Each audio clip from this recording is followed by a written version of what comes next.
अब हम आपको लेकर चलते हैं बिहार। देखिए, बिहार में इस समय लोग काबा का नहीं बल्कि एक बाबा का नाम जप रहे हैं, और इन बाबा का नाम है पंडित धीरेंद्र शास्त्री।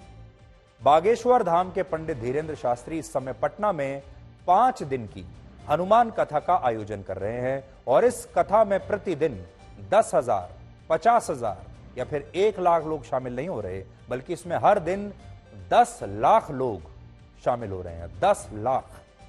ऐसी गर्मी में जब बाहर अगर आप निकलेंगे, टेम्परेचर 42 से 45 डिग्री के बीच टेम्परेचर है इस समय तापमान, ऐसे में 10 लाख लोग कहीं इकट्ठा हो जाएं तो सोचिए कितनी बड़ी बात है। और इस कथा के आयोजन की वजह से पटना में सड़कों पर कई कई किलोमीटरों के लंबे जैम लगे हुए हैं, ट्रैफिक जैम, और लोग जो वहां पर गए हैं गर्मी की वजह से तबीयत बिगड़ने के बाद भी वहां पंडाल में अपनी जगह छोड़कर वापस अपने घर जाने को तैयार नहीं है। उन्हें वहीं बैठना है, चाहे कितनी गर्मी हो, भूखे प्यासे वहां बैठे हुए हैं, क्योंकि उन्हें बाबा के दर्शन करने हैं। तो अब आप खुद सोचिए, ये लाखों लोग कौन है जो भीषण गर्मी में तबीयत बिगड़ने के बाद भी अपने छोटे छोटे बच्चों को लेकर इस पंडाल को और इस कथा को छोड़कर जाना नहीं चाहते, चाहे कुछ हो जाए। और इन लाखों में कई परिवार ऐसे भी हैं जो अपने छोटे छोटे बच्चों के साथ वहां हैं, और इन बच्चों की स्थिति ऐसी है कि कई बच्चे तो बुखार में तप रहे हैं, लेकिन इनके माता पिता इस कथा में आखिरी दिन तक, आखिरी क्षण तक रहना चाहते हैं और प्रसाद पाना चाहते हैं। और इससे भी बड़ी बात यह है कि इस पंडाल में बहुत सारे लोग ऐसे भी हैं जो अपनी जगह से उठने के लिए भी तैयार नहीं है, क्योंकि उन्हें डर है कि अगर उन्होंने थोड़ी देर के लिए भी पंडाल में अपना स्थान छोड़ा तो उनकी जगह पर कोई दूसरा व्यक्ति आकर बैठ जाएगा। इसलिए आज बड़ा सवाल यह है कि आखिर पंडित धीरेंद्र शास्त्री के इस कथा वाचन में ऐसा क्या खास है कि लाखों लोग तमाम दुख और कष्ट उठाकर भी यहां से जाना नहीं चाहते, चाहे तबीयत खराब हो जाए, चाहे गर्मी कितनी भी पड़ रही है। यह अपने आप में एक पहेली है, क्योंकि आप जानते हैं यह आज का जमाना है। आज किसी के पास किसी के लिए समय नहीं है। अगर आप खुद मुसीबत में फंस जाएं तो आपको मुसीबत में काम आने के लिए कितने लोग, कितने दोस्त, कितने रिश्तेदार आएंगे। शायद आपके रिश्तेदारों के लिए भी समय नहीं होगा, वो भी आपसे कह देंगे कि मैं बिजी हूं, मैं नहीं आ सकता, मुझे छुट्टी नहीं मिलेगी।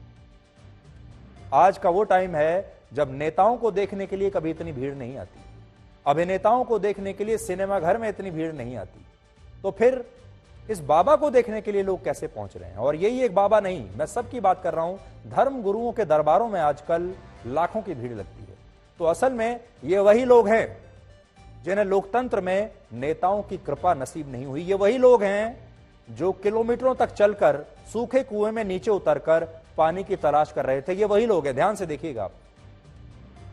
और जब ये हर तरफ से हार गए, जब उम्मीद की कोई किरण नहीं बची, जब पानी की कोई बूंद नहीं बची, तो इन लोगों के पास आखिरी उम्मीद और कृपा के रूप में चमत्कार की उम्मीद ही बचती है। और इस चमत्कार की उम्मीद में ये लोग पंडित धीरेंद्र शास्त्री के पास आते हैं, और पंडित धीरेंद्र शास्त्री में इन्हें वो चमत्कार दिखाई देता है जो इनकी किस्मत को बदल देता है, जो ये खुद भी नहीं जानते कि हमें ये किस्मत क्यों नसीब हुई है। हमारे देश में वही लोग बाबाओं के पास जाते हैं, धर्म गुरुओं के पास जाते हैं, जिन्हें ये उम्मीद होती है कि उनके जीवन में ये धर्म गुरु जो है कोई चमत्कार बनकर आएंगे और उन्हें सूखे कुएं वाली जिंदगी से स्विमिंग पूल वाला जीवन रातों रात मिल जाएगा। ये वही उम्मीद है, वही आस्था है जो आपको इस भीड़ में दिखाई देगी। इस भीड़ में जो लाखों लोग हैं, इनकी आंखों में उसी चमत्कार की उम्मीद है। ये यहां इसीलिए आए हैं, ये बताने के लिए कि अब हम ये जीवन जीते जीते थक चुके हैं, और हमें ये समझ में नहीं आता कि स्विमिंग पूल वाले घरों में जो लोग हैं उन्होंने ऐसा क्या किया था जो हमने नहीं किया। हमारी किस्मत इतनी खराब क्यों है? हमारे घर में स्विमिंग पूल क्यों नहीं है? हमें पीने का पानी क्यों नहीं मिलता? हमारे देश में नेताओं की रैलियों से लेकर किसी बड़े अभिनेता के कार्यक्रम में भी इतने लोग नहीं आते, लेकिन पंडित धीरेंद्र शास्त्री की कथा में आई लाखों की भीड़ ने हर किसी को आश्चर्य में डाल दिया है। लोगों को बड़ी हैरानी हो रही है, पूरे देश के लोग देख रहे हैं कि ये हो क्या रहा है। और दिलचस्प बात यह है कि इस कथा वाचन को अब राजनीतिक रंग भी मिल गया। अब आप सोचिए, जब लाखों लोग किसी जगह इकट्ठा हो जाएं तो राजनीति में उन लोगों का प्रयोग होना तो हमारे देश में लाजमी है। ये लोकतंत्र है, और लोकतंत्र का मतलब चुनाव, चुनाव का मतलब नेता, नेताओं का मतलब वोट, और जहां 10 लाख वोट सामने दिखाई दे रहे हों, उस जगह से नेता दूर कैसे जा सकते हैं? सोचिए, ये 10 लाख वोटों का भंडार है। ये जो व्यक्ति बैठे हैं, ये 10 लाख वोटों के ऊपर बैठे हैं। इनके पास 10 लाख वोटों की चाबी है, और नेता अगर यहां नहीं जाएंगे तो कहां जाएंगे? बिहार की सरकार ने, नीतीश कुमार की सरकार ने पंडित धीरेंद्र शास्त्री से खुद को अलग रखा है धर्म के आधार पर, क्योंकि उनकी आइडियोलॉजी इनसे मिलती नहीं है, क्योंकि उन्हें मुसलमानों के भी वोट चाहिए। वो अपने आप को धर्मनिरपेक्ष कहते हैं। और लालू यादव की पार्टी आरजेडी धीरेंद्र शास्त्री के इस कार्यक्रम का जबरदस्त विरोध कर रही है। तो जो सत्ता में दो पार्टियां हैं, जेडीयू और आरजेडी, ये दोनों ही इनके खिलाफ है। जबकि बीजेपी को इस कथा में आई लाखों लोगों की भीड़ में हिंदुओं का एक बहुत बड़ा वोट बैंक नजर आ रहा है, जैसा मैं आपको बता रहा था। केंद्रीय मंत्री गिरिराज सिंह, पूर्व केंद्रीय मंत्री रविशंकर प्रसाद, बीजेपी के सांसद मनोज तिवारी और बिहार बीजेपी के तमाम बड़े नेता पंडित धीरेंद्र शास्त्री के साथ अपनी अपनी तस्वीरें खिंचवा रहे हैं, वहां पर पहुंच रहे हैं। सुशील मोदी भी उनसे मिलने के लिए पहुंचे हैं और वो इस कथा में सम्मिलित हो रहे हैं। जबकि बिहार के मुख्यमंत्री नीतीश कुमार और उप मुख्यमंत्री तेजस्वी यादव, जो टोपी लगाकर इफ्तार पार्टियों में जाते हैं, वो इस हनुमान कथा का विरोध कर रहे हैं। और यह पूरी लड़ाई अब भगवानों पर केंद्रित हो गई है। और पंडित धीरेंद्र शास्त्री ने कहा है कि 17 मई को उनकी हनुमान कथा समाप्त होगी, लेकिन वो तब तक बिहार आते रहेंगे जब तक बिहार राममय नहीं हो जाता।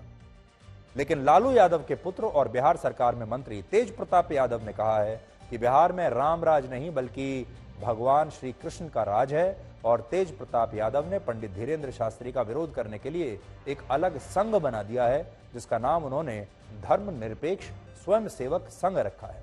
लेकिन इसके बावजूद पंडित धीरेंद्र शास्त्री की कथा में हर रोज लाखों लोग अब भी पहुंच रहे हैं।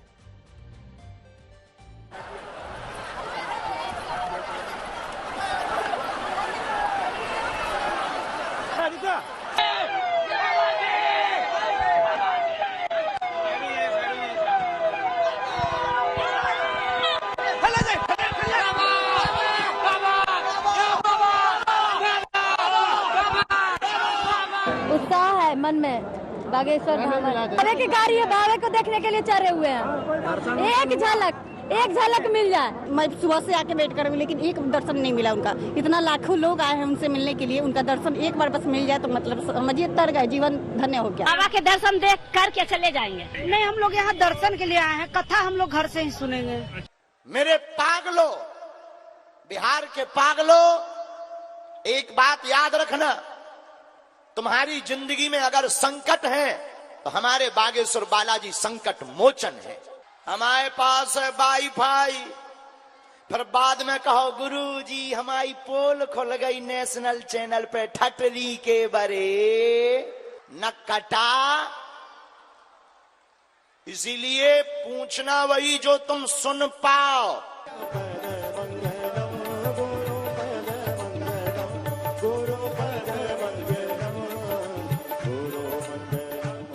इफ्तार पार्टी में जाना होता तब तो घंटों घंटों बढ़ाते, ऊपर टोपी पहनते, पीछे चादर ओढ़ते। अरे भाई चादर ओढ़ हैं, सब कुछ करें, लेकिन सनातन का इसलिए अपमान कि सनातन वोट बैंक नहीं है। अगर ये भी वोट बैंक होता तो ये बागेश्वर बाबा के यहाँ जाते। अब कौन चीज से हमारे बारे में कहता है उसको कहने न दीजिए।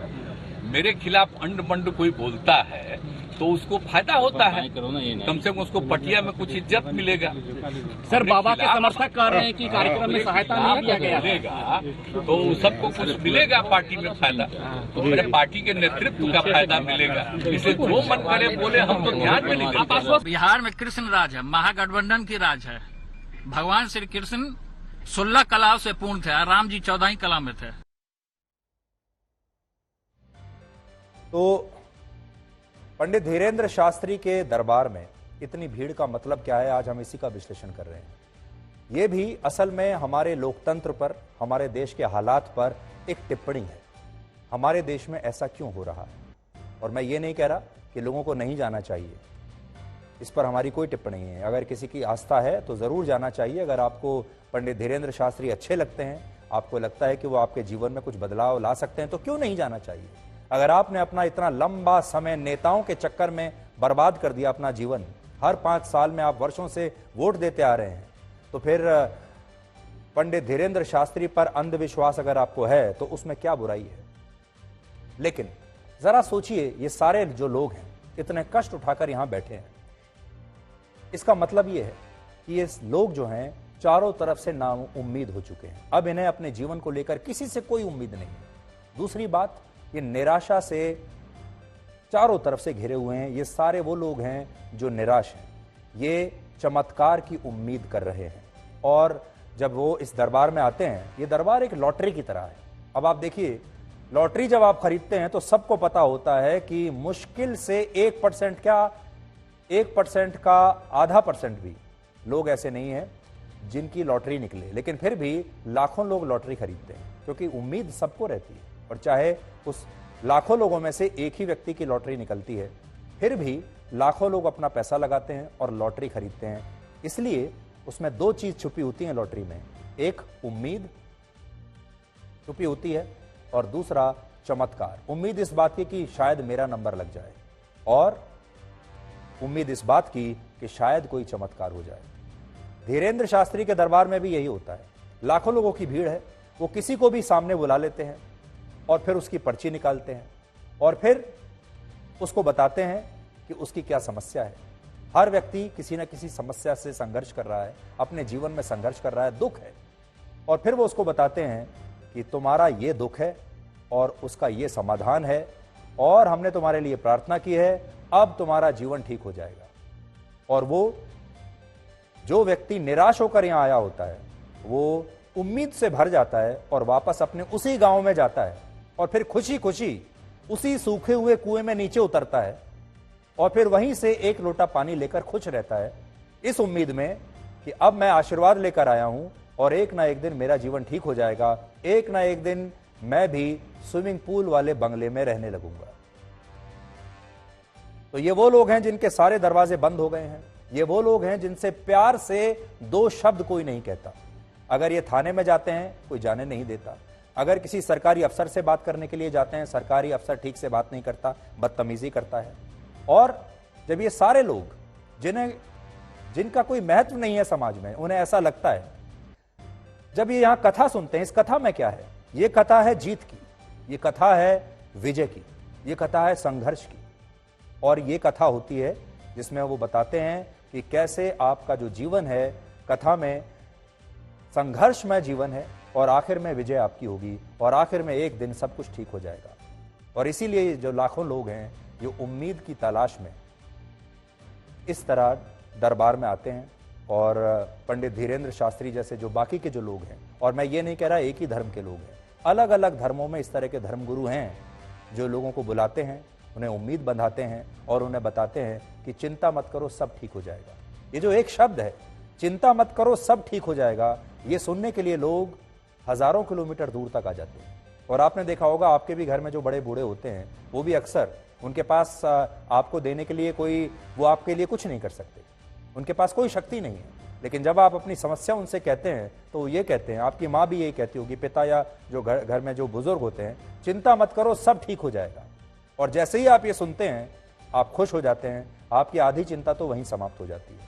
तो ये जो सारे लोग हैं, ये असल में यही सुनने के लिए आए हैं कि चिंता मत करो, एक दिन आपके जीवन में सब ठीक हो जाएगा।